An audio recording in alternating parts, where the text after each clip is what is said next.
Welcome to the Work Hard, Play Hard podcast. My name is Rob Murgatroyd, and I am a former doctor turned lifestyle entrepreneur. Each week, I interview some of the best minds on the planet on the science of achievement and the art of fulfillment. Today's episode is a mini-sode that we call Fri-Date with the Wife. In these mini-sodes, my wife Kim and I deconstruct the strategies that we've developed over the last decade to not only grow personally, but to turn our struggles into lessons and create fulfillment in all areas of our lives. Excuses are over. It's time to live. Let's dig into today's topic. All right, before we jump into this episode, I want to invite you to be considered for my Work Hard, Play Hard Mastermind by completing an application at workhardplayhardmastermind.com. So this mastermind is not like any mastermind you may have been to or heard of, I promise you. This mastermind is for 6 to 7 figure entrepreneurs that are working too damn much and aren't taking the time to have amazing experiences around the world with an incredible tribe of people. So every 100 days or so, I drop you into new experiences that are specifically designed to elevate your thinking, to give you new ideas. Look, you get your best ideas not staring at a computer. And actually, this is the way high-level people really collaborate with each other. They do it over a glass of champagne, watching the sunset in the south of France.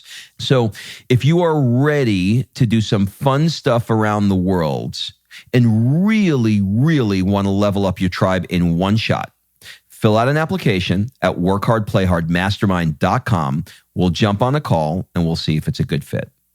All right, let's jump into today's episode. Kimberly, upside down picture. Murgatroyd, how are you today? I am just Ducky, and I'm currently trying to take a upside down picture, but you keep moving. Okay, what is the reason for this newfound upside down picture thing that you do? TikTok told me to do it. You know what's very strange? As we're doing this podcast, I'm looking out of our big windows and in our fancy podcast studio, which is also doubles as our bedroom, I see an Italian language class being performed. So don't you feel like we could just sit at the window and watch and like learn for free? It's a little strange to me. Sorry, my phone is on. And for those of you that understand the world of electronics, when your phone is on and you have a microphone, it makes a horrible, horrible sound, which is making Kim freak out right now. But it is off and you're fine. You don't have to freak out anymore. It's totally fine. Phone's on the floor. Yeah, nobody's dying. But it's very strange. Nobody's dying except our podcast because everybody just turned that shit off. What's very strange is having people in the next building look inside at our bedroom. Does that feel strange to you? Well, I didn't realize they could see inside our bedroom. And then one day I had walked out of the shower in front of said window, was changing. I turned around, there was a class full of students. And I was like, all righty, I won't be doing that one again. Bonus lesson. All right, what are we talking about today? We had a little coffee talk this morning and we're like, we should do a podcast on it. So we came home and did a podcast, or about to do a podcast on it. What is it? What are we talking about? Because I completely forgot. This morning, you had asked me one of our questions, and I don't know which one, in the Tony Robbins morning questions that we do. It's like 10 questions ranging from what are you the most happy about right now to what are you most proud of, excited about, and on and on. And we do that to provoke conversation and connect and really just dig in with each other and see where each other are at. And you had asked me one question today. I think it was proud is what are you most proud of? I think that was the question. It was. And I had been, for the last couple of days, I had been reflecting on, we're coming up to the end of the year. And the new year is starting. And so this is when you start seeing let's get rid of 2021, 2022 is going to be my year posts, right?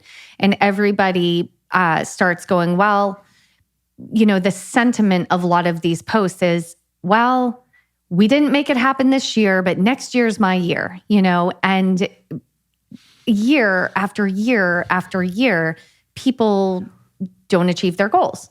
And then they just roll them into the next year. And for whatever the reason is, that happens. And I was just looking back on our Christmas, New Year's time together. And we had so many years that felt like that, where it was like we set these big goals and this is going to be the year. And then like Christmas Eve, we were like, or New Year's Eve, we were like, wah, wah, we'll get it next year. Mm-hmm. And I can identify with that because I feel like I was that. But it hit me this year that since the Christmas, New Year's of 2018 rolling into 2019, it's been like a high five and a win.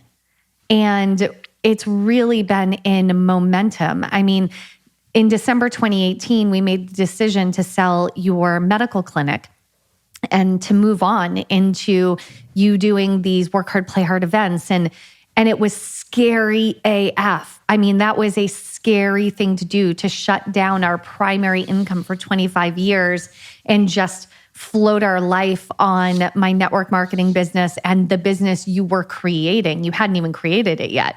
Like you were getting ready for your first event, and we sold the clinic, a month and a half before. So that was scary, but that was a leap. And that holiday season, I remember being scared, but high-fiving each other like, holy shit, we did it. And then the following year, we had just done 4 months in Europe and experienced Italy and played with the idea of living here, and then moved to California, which was your dream for so long. And we were so excited and proud. It was like high five, we did it. And then even this past year in the pandemic and everything, like we were happy. We had a successful year. We were closer as a family. And yes, there were things that sucked, but we high-fived and we were grateful. And we did it. And this year we moved to Italy, and we're going to celebrate our first Christmas in Italy as a family with so much to be grateful for. I just feel like the last 4 years have been incredible. And I guess I'm as you can tell, I'm thinking and processing this as I'm talking about it, but it just feels like it's the next month. And it's a celebratory time instead of a time to look back on my goals and go, well, but I didn't do that one, And I just feel like we're setting better goals that are truly what we want. We've unlocked the way to manifest them. We've unlocked what the action looks like. I just feel like we figured this shit out in the past few years, and it just keeps getting better and better. And that is what I'm proud of. So, long-winded answer there. No, it was a great winded. You're windy today. That's good. There's. Let's just hope I'm only windy in the top and not the bottom. You know what they say? Tootin', rootin' tootin'. Okay, my mind just went in a lot of different directions there. Here's the thing that I'm getting from this, because at first when you said it, I didn't entirely get it, because it sounded like you were saying two things. One is every year you wish for a goal and it doesn't happen, and the other thing is your goals are happening. And so for me to understand your point, I had to separate it into two areas. One was the areas prior to the last 4 years, and two was the areas within the last 4 years. And I want to break this conversation down into two parts. Those two parts. Part one is, why do you think for year after year after year, we were those people saying, this is going to be a better year, and next year we're going to hit our thing. And then next year we did it again and nothing happened. Why was there such a long run of minimal success, in your opinion, as it relates to goals? Yeah. So I think for a lot of reasons. One, I don't think we had clarity on what we wanted. And I think it took the contrast of what you were going through in the office and the nonstop contrast of shit hitting the fan all the time to give us the clarity that it was time to move on. And I think we could have moved on earlier, but I don't think you had enough contrast yet to make that leap. And I think that you and I we didn't have clarity. I'm going to say the clarity wasn't there. And that's the first thing. The second thing that I think made a huge difference in 2018, and please, if you're still listening to us, I want you to hear this because this is so important. You in 2018 made a massive mindset shift, and your mindset shift shifted our family. You started doing the morning pages where you journaled out all of the garbage. You started consistently meditating. You started affirming from a high place of vibration what you wanted. You didn't talk as much about what you didn't want. You were so much better. You weren't just complaining about the clinic anymore because you had something else you were building on the horizon. You had stepped out of the day-to-day working of the clinic. And so I think up until that time, you were just kind of bitching about what you didn't have and that you were never going to get it and that you were never going to be able to leave the clinic and, up until then. But in 2018, there was a massive shift in your energy around this. And I think let's take a pin in it right there. No, but hold on. But that's the part that I think is the most important thing that led to where we are going. I want to stay with that and I want to go deeper. Yeah. So when I think about all of those years of contrast where I wasn't doing that. So I want to define contrast. Contrast is basically the shit that you don't want. That's basically what contrast is. Like all the problems that happen. All the problems.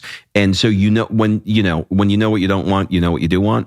So there were so many years of what I didn't want that and because I didn't get it, I kept talking about how I didn't have it. And the more I talked about how I didn't have it, the more I continued to not get it. Does that make sense? Yeah, because basically that's a negative spiral. So, you don't get what you want, so you keep bitching about not having what you want and your energy of that. But then, you're someone that's reading all the books, and so you start screaming the affirmations in the mirror, but you're doing it from a low vibration place of anger instead of high vibration, and you're not doing the work. And that's the thing. So people talk about, well, you got to do the work. Next person that says that to you, ask them what that means. Because I don't think the people that talk about you got to do the work actually do the damn work.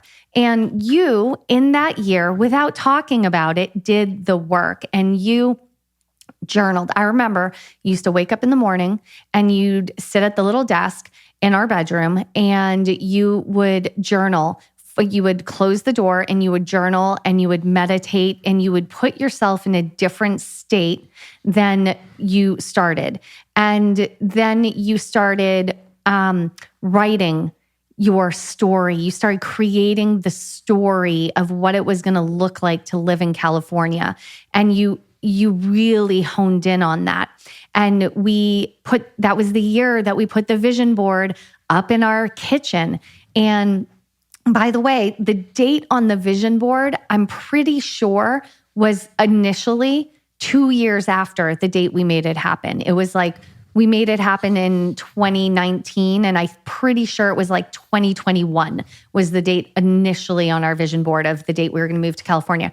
So there was an energetic shift that started with you. And because you're such a powerful energy in our family, I tend to be more positive, Pollyanna, glasses always half full kind of person. The good news is your negative spiral would really affect what we had going on.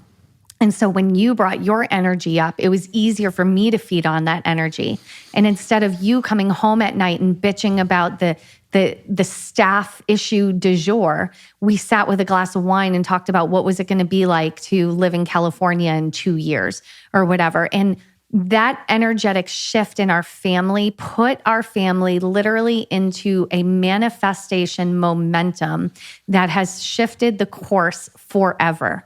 And so I look at year after year how it was like, it's just gotten better and better. And not like, oh, look at me, how fancy. No, dude, I was telling Rob this morning, I was telling you this morning that I was comparing the last 4 years to the year that we had to cancel our Christmas plans and our New Year's plans. We had to cancel our flights because we couldn't afford it. We couldn't afford to travel. We couldn't afford to do anything. And, we bought ourselves or bought each other like just minimal gifts to have something. So our older daughter at the time, didn't really see that there was a problem. We made sure she was good for Christmas. And then you and I sat and watched the ball drop with like a mediocre bottle of Prosecco and dreamed that it would have been a better situation. And that was the shittiest and best New Year's Eve ever. Now, here's the thing about that time. If you go back at that time and say, well, why is it that financially it was as tough as it was? And the answer to that question was, I was ignoring my inner being, for lack of a better word. I was ignoring my desire to not do what I was doing and to have the nerve, the balls, the guts to be able to step into something that I wanted to do. And you were just bitching about it. Yeah, that's right. And so and by the way, I was right there with you bitching about it, and I didn't even know I had an inner being. So that's where we were at that time. So as a result of doing that, what that ultimately wound up leading to was more of the same. Yep. And it wasn't until I got sick and tired of being sick and tired and decided that I needed to step into something new, and then did the things that you've mentioned earlier, that things started to change. Okay. So for the people not just that you stepped into something new, you got into alignment with yourself, with your inner being. You started meditating, you started listening instead of talking, you started journaling out all of the chatter in your brain. And when you got into alignment, that inspiration of what's the next step to take came forward. Oh, I need to start my podcast again. Oh, I want to do a mastermind event, but I want to do it as a travel event, which sounded crazy at the time. Like these things came out of you because you cleared the cobwebs and got into alignment. They didn't come out of you because you sat down and at the top of your page wrote 2020 goals and were pissed about each one. Like it happened from a place of high vibration and excitement instead of, I need to get the F out of this, Yeah. So I think what for people who are listening now saying, okay, well, how does that help me? I think the way it helps you is to, number one, if you're not falling into this category where you're achieving all of your goals, keep doing what you're doing. High five. Because it's working, right? But if you are one of those people where every year you're like, here it is again, we're at the end of the year and I'm about to say the same thing, like next year is going to be my year. This year didn't happen because of COVID. Last year it didn't happen because of the year. So there's a story every year. Chances are there is whatever it is that you're doing, you're probably not that passionate about. If I can just cut to the chase.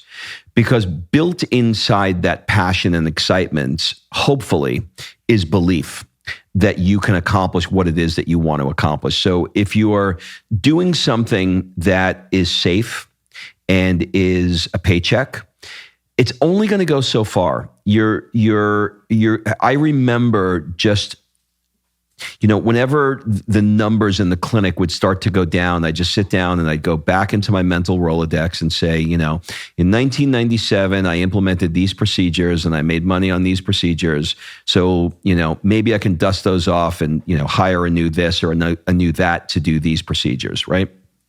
But there was no heart. There was no soul. My fingerprint wasn't all over it. It was just something that I felt I needed to do to fill the coffers, right? That was very different than when I wanted to create these work hard, play hard trips, or very different than I wanted to do coaching, or very different than I wanted to move to California. These were things that I was truly passionate about. I had no idea how I was going to do it, but I was truly passionate about it. So if you're finding yourself in that situation now, take a good hard look at what you're currently doing. And if you're not making money, there's a good chance that you don't love it. Or there's a good chance that you don't have enough belief in yourself that you can accomplish what it is that you're trying to do. So those are the two pieces of advice I would give. Yeah, I would also add that because it's not always about business, right? It could be a relationship. It could be where you're living. It could be a lot of things. instead of sitting down and saying, here are my goals for 2022, first take an inventory of where you're at and what you really want. And again, I go back to this and I feel like a broken record, but to do that in an effective way, you have to get in alignment. You have to get in alignment in whatever way that is for you, whatever puts you into that flow, that alignment. For us, it's meditation. It could be yoga. It could be running, whatever. Get into alignment and then ask yourself the questions from there. Like, what do you really want to have, be, and do in 2022? What would be a win for you at the end of the year? What do you not want? And what's the opposite, right? Go to what is the contrast that you keep getting served? What is the thing that keeps happening in your life? And every year, is it a guy that you keep dating, that guy that turns out to be the biggest a-hole? What is the thing that keeps happening and is repeating pattern that needs to be broken, right? And start looking and take a real inventory. And if you want to know if you're complaining, ask the people that you're around the most. Ask your spouse, ask your best friends if you have been complaining a lot for an honest answer. And you know the truth. But those things will put you into negative momentum and you want the opposite. So first figure out what you want. Take a real inventory of your life and where you're going. Take an inventory of your vibration. And you have to put the puzzle pieces into place to raise that vibration. Like I was telling you this morning that I've felt a bit out of sorts here since we've gotten to Italy because I don't have a routine. And I haven't been doing yoga. I haven't been doing meditation, consistently. And there are things I want to read. I have like a stack of books that I really want to dive into. And I want to walk 20,000 steps every day. I want to go to the market. There's so many things I want to do, but I don't have a system or a schedule yet figured out. And that's creating anxiety and like a negative vibration. So this morning I set my alarm 15 minutes earlier and I got up and I did a short meditation and I moved my body. I did a couple of yoga flows. It wasn't huge. It wasn't big, but I can tell you, my mood is way better today than it was for the last 2 weeks, just in that 15 minutes I took for myself this morning. So setting the tone for your day is really, really important because it's interesting. For a lot of people listening now, my suspicion is have not gone through. I mean, I don't know, but maybe some of you have, picking up and moving from one country to the next. It will turn your world upside down in positive ways and negative ways. And the negative ways are what Kim mentioned. Everything is so fucking new. I mean, it's like, you're walking down a new street, you're living in a new home. Everything is just new and it throws that consistency off. Yeah, setting the tone. I just wrote this down. It just came into my brain. Setting the tone for your day will set the tone for your year. It's good. Think about that. Think about the routine, the small habits that you can put into place that are going to move the needle into a more positive manifestation momentum. I'll leave you with this. There was some studies that were done on helping people with depression where they felt like, they were sort of like wandering through their days. And there was one thing that stuck in terms of they took a control group and, a test group. And there was one action that someone did that moved the needle in decreasing their self-assessed feelings of depression. What do you think the one act if you tell me it's making the bed? It's making the bed. I can't. Whoever did that study is someone that makes the bed. I know it's a study and I know it's done. I completely disagree. But how do you like that? On that, ladies and gentlemen, can you tell I don't like to make the bed? I would recommend that you do not make your bed. Because I'm happy to make the bed. It doesn't bother me. That's it, everybody. Have a great week, and we'll see you next week. Bye-bye. All right. Thanks for listening. If you love this episode and you know someone that needs some help in either stepping up their work hard game or their play hard game, it would mean the world to me if you shared this podcast with them to help me get this movement out there. So if you like what you heard, head on over to iTunes, take 30 seconds and leave me a 5-star review, and I will be forever grateful. So until the next episode, excuses are over. It's time to live.